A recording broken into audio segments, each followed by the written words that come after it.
In this video, we're going to go over how to send down a recipe set from the Enterprise head office. So the first thing you want to do is log into your Enterprise website. From the home screen, you're going to select Recipe Set Manager.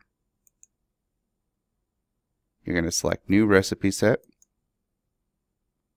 Now the first thing you want to do on the left is make sure it has a description, the date it's going to become available for the stores to download, if it's for the whole concept or maybe certain regions, or you could pick the specific store that's going to get the file.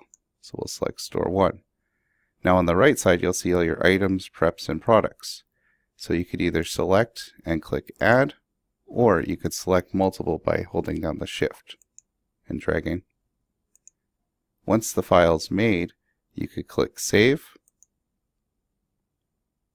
and you'll just give it a second.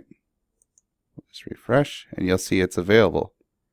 So once it's at this screen, the stores could now start to download it. You'll notice here there's an install count and an error count. So that shows how many were successfully installed and how many had errors because of issues at the actual store level.